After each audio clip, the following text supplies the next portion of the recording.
Čau, já jsem Přízrak. A dneska... Dobrý. A dneska jsem se rozhodl, že si tady už konečně postavíme ten hrad.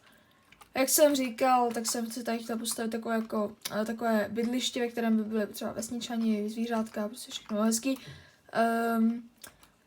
Tak jo, hele čestka, to jsem se tady určitě navšiml, jo.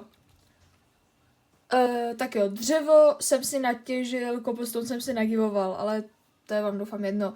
Stejně vlastně uvidíte jenom to, jak se tady vlastně stavím hrát, takže já ani nevím, jestli to má nějaký význam, takže myslím, že vám to ani nemusí tak nějak jako strašně vadit, jo. A já si tady jdu vzít tu lopatu, jo. A s těma nádhernýma lopatkama tady vykopeme tohleto do roviny a začneme tady stavět náš krásný hrad, takže tady dáme takže tady dáme zrychlené záběry.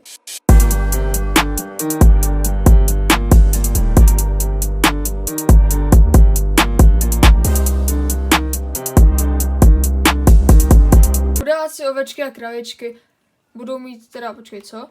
Vlastně, ne. To je moc malý výběh pro kravičky, já jim to udělám trochu větší. Přece jenom, já tady chci mít trochu větší stádo a nejenom 2 na 2 bloky, počkej. Na 2 bloky. Mě teďka nezaráží moje čeština, mě teďka zaráží. No dobrý, tak teoreticky bych jich tam mohl mít 6, ale teď jedno. Jo, a tentokrát už to nebudu zrychlovat, jenom to střihnu, protože já myslím, že i to zrychlení trvalo moc dlouho, takže čekáme si, až to tady bude vypadat nějak. Jo, ale ok, já se přiznám, vykopal jsem to v kreativu. A opravdu se jako cítím se za to blbě.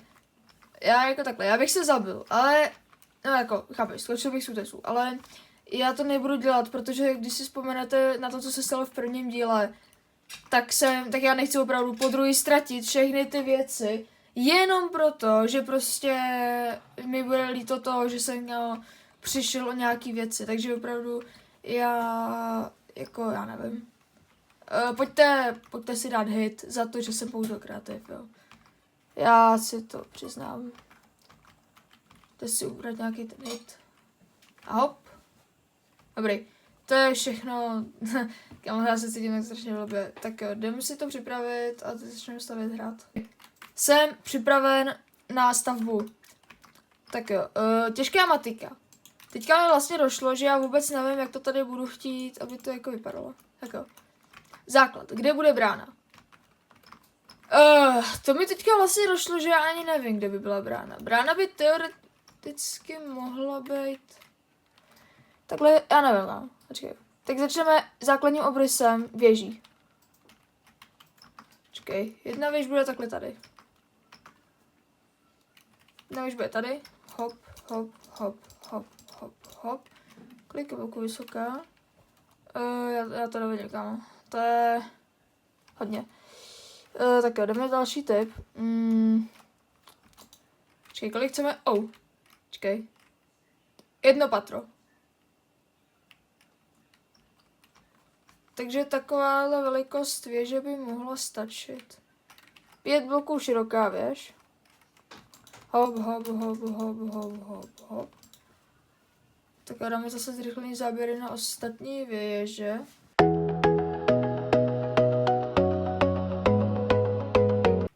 Ahoj, kamaráde. Já nemám jídlo. Napravíme. Prodáváš něco dobrého? Ne.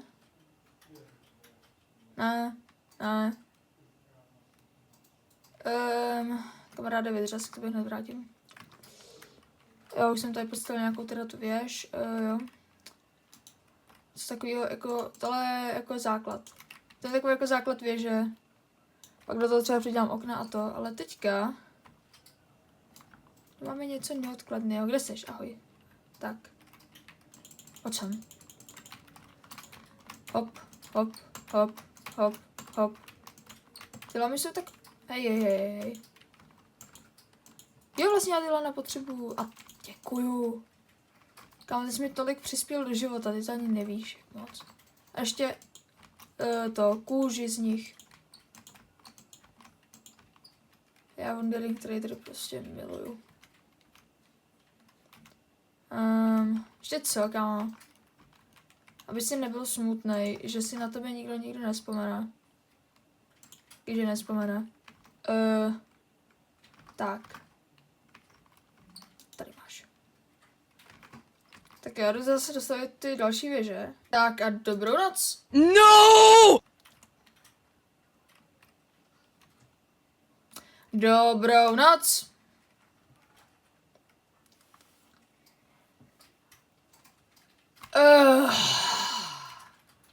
Dobrou noc. Děkuji. Tak jo, vezmeme si tady naše stejky, protože nebojte se, padly na to jenom 2 kravičky. Jenom 2 kravičky. To znamená 2 nevinné životy.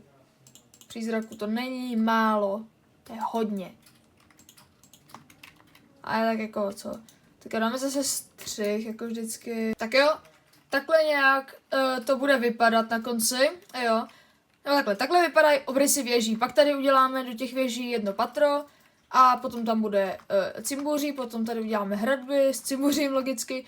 Rozhodl jsem se, brána bude tady. Tady udělám takovou cestičku a tady bude... To uvidím. Tady můžeme udělat nějaký hezký pád do vody, nebo prostě nějaký stylový příchod do přístavu. A teďka mě to došlo. Já jsem teď tím teda nepřemýšlel a teďka mě to docvaklo. Tady můžu udělat normálně čistý pád dolů a nějakou cestičku k přístavu, no prostě něco. Chápeš? Já vždycky používám přístavy, tak udělám kam já vím, co udělám. Já udělám takový jako točitý schodiště do přístavu. To bude mega dobrý. Jednak se na to nic jen tak, a navíc taky, ty cestičky tady budou chráněny, takže se tady jen tak něco nedostane do toho hradu. Tady prostě budou políčka, farmičky, všechno prostě v tom bude. Takhle tady po stranách budou, tady bude zvířátka, tady budou farmičky, tady budou taky nějaké farmičky. Tamhle udělám nějakou prostě uzavřenou cestu do podzemí, jo. Tady prostě bude takový tunel, odříznutý ode všeho. A jo, tohle bude pro dnešní video všechno, takže dejte like, odběr, sdělejte kámošům. Napište hezký komentář, protože za 25 odběratelů dáme další video, kdy plním vaše úkoly. A já fakt nevím proč, ale vy snad chcete vidět, jak prostě dělám úkoly, protože zase řekl jsem, že prostě podle mě jsem to ani neříkal, jo. Podle mě jsem to ani neříkal, nebo jsem to říkal a už si to nepamatuju. Tak prostě, že prostě za 25 odběratelů dělám další video, kde prostě plním vaše úkoly. Jasně, já jsem měl 17 odběratelů, tak já jsem, že tam přes noc skočilo 25, 24 a pak tam přes den naskákali další 2, takže 26, no. Takže už zase přitahuju a všichni čekáte na to, až něco udělám. No jo, jenom, že já nemám co dělat. Takže napište komentář a navíc já vám na všechno dávám srdíčka a lajky. Věřte, mě je úplně jedno, co píšete, pokud to teda není něco urážlivého, tak vám na to prostě dám srdíčko, like a když tak něco hezkého odepíšu. Takže napište nějaký komentář, já vám dám like, srdíčko, dejte like, odběr, sdělejte kámošům a zatím čau!